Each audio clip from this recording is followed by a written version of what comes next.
What's up, everybody? What's going on?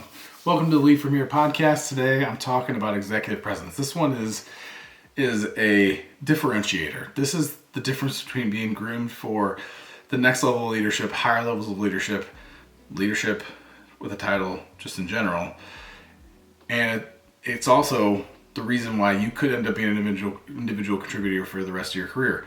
Executive presence is what differentiates those two people. And it's easy to say it, and it's easy to feel it, and it's easy to kind of try and mimic executives and how they speak and how they carry themselves. And it's important to learn and take opportunities and ask questions and try and mirror the executives in your group.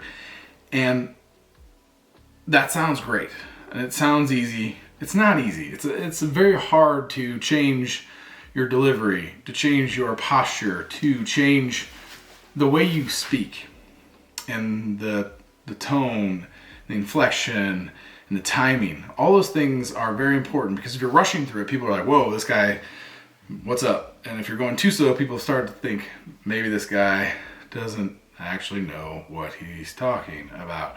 It's a very balanced nature from an executive perspective, and it's finding that balanced tone that matches you as a person. You can't fake this. Like, it has to still be you on the inside. It has to be the words that you would say, just in the way that would be more professional. Less cursing, if you're somebody that curses in a professional setting. Being more direct. Make sure you're not sugarcoating, make sure you're not rambling, making sure that you have a very concise speaking topic, and really any conversation, whether that's speaking, email, messaging, make sure it's concise. Don't make this big long text blob that executives are gonna be like, I'm not reading that. There's a good chance they won't. So just keep it tight. The other part, and I think the thing that gets left off a lot when it comes to executive presence, is understanding what an impact it has on your peers and the people that report to you. Because it's very important to carry yourself in a certain way around executives. But if you're not careful and you start talking that way and acting like an executive and speaking in ways as an executive to your peers or to your people, then it can kind of come off as unapproachable or out of touch, all bad things. Like, those are things that you don't want to be considered as a leader. Unapproachable and out of touch are two terrible things.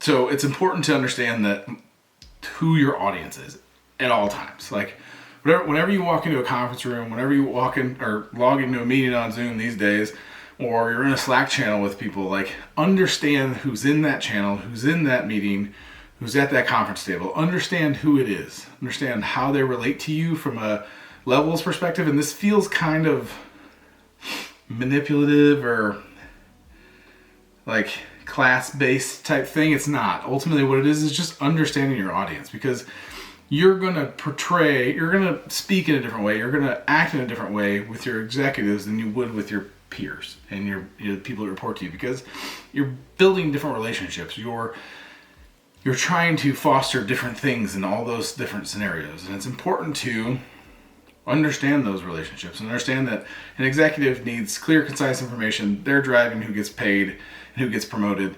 And ultimately, they're driving your career path, because most companies, there's some level of executive that's going to drive whether you or your people get promoted. So it's important for you to carry yourself, communicate clearly, and all that. When you start talking about peers, now you're kind of more in the relationship building, understanding them as people, understanding how you guys can work together and collaborate and make change in a positive way within your department. And then you start talking to your reports, same thing. Relationship building trust, helping them find their way in their career, helping them. It's less of a give and take and more of a give in that scenario, where a peer is more give and take. An executive is more you're giving and hoping that they're going to give back. But when you're talking about reports, it's very much you're giving and they're taking, and that's how it's supposed to be. Like, ultimately, they're giving plenty. They're giving plenty to deliver and make you look good as a leader. But from an actual interaction perspective, you should be giving more than they're giving by a large stretch, because you should be giving them opportunities to grow their career, opportunities to get promoted, opportunities to get raises, all those things. You should be giving information. And if you're giving it in a way, like you're trying to give it to the executives, you end up in a spot where you're just not approachable. People don't want to talk to you. People don't want to share. And ultimately, it makes you less effective as a leader.